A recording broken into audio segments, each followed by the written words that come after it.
Soulagement, ouais. Satisfaction. Ouais. Mais lucide. Oui. Lucide, très très fatigué de cette saison qui a été extrêmement usante. J'avais parlé de miracle il y a le 2 mars, c'est incroyable. Puisque la dure réalité des gens, de tout le monde, quand je vois qu'un article, le 17 janvier, on nous annonce en R2, C'est pas moi, hein. en fait, je remercie tout le monde. Tous ces gens-là, je me suis servi de tout. Les matchs allés n'étaient même pas finis, on nous en laissait déjà en R2. Donc, c'est jouissif. Sans déconner, c'est jouissif.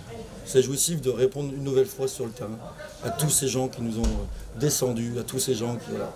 Donc, dans le foot, c'est ça. J'avais dit le 17 janvier, suite à ça, que l'important, c'était d'avoir le sourire de 29 mai.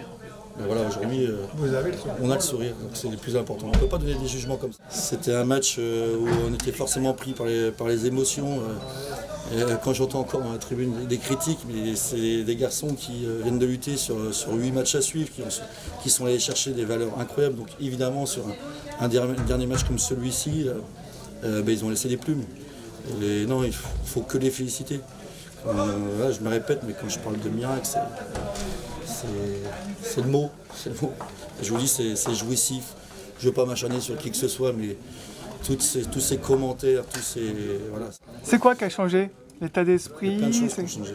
L'organisation aussi, hein. Il y a plein de choses, oui, certainement aussi le projet de jeu. Il faudra interroger les joueurs après, mais j'aurais vendu quelque chose à l'encontre de nos principes de jeu et ils l'ont fait. C'est vrai qu'on n'a pas été très beau, on était moche, mais à l'arrivée, voilà, on vient d'enchaîner 5 victoires et 3 nuls, plus une défaite. C'est juste un problème. Donc 14e le 10 mars avec 7 points de retard sur le premier relégable, on avait gagné que 2 matchs.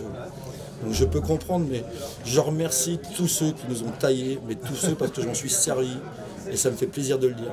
Parce qu'aujourd'hui, je pense que sur les doigts de ma main, je peux compter ceux qui pensaient qu'on allait se maintenir le 2 mars et je pense qu'il n'y en a pas beaucoup. Donc je suis très fier de ça. C'était une motivation pour toi et tes joueurs? Mais bien sûr. La critique est tellement facile, les gens sont tellement durs. Je suis allé sur les terrains en danger avec mes enfants où le club de Beaucouzé était mort. Mais merci, merci. Donc maintenant, tous les ans, il faut se la fermer. Il faut arrêter à chaque fois d'épiloguer toutes les trêves, toutes les saisons. Il faut attendre le 26 mai. Oui, on a tourné en coupe. Oui, c'est vrai. On a perdu à Posso. Mais est-ce que 24 heures ou 48 heures après, on aurait été fait le même pressing sans arrêt à Châteaubriand avec les mêmes joueurs? Je suis pas sûr. Donc à un moment donné, je suis usé de donner des réponses avec mon groupe de joueurs sur le terrain. Donc quand je parle de jouissif, c'est vraiment vrai. C'est une sacrée revanche pour toi. Mais non, mais c'est tous les ans pareil. La dernière, on a fait une série de 7 victoires sur 8 matchs. Mais ça ne m'appartient pas. J'ai un groupe exceptionnel. Il n'y a plus d'un groupe, le président est là, qui aurait explosé au mois de janvier, quand on était dernier, quand on se faisait tailler. Mais non, ce groupe, il a toujours bien vécu. Alors on a fait beaucoup de bricolage, il y a eu beaucoup de pépins, il y a eu des départs. Mais on s'est accroché, le peu de joueurs qui restaient, on s'est accroché. Et nous voilà. Donc franchement, chapeau à mes joueurs. Mission pleinement accomplie.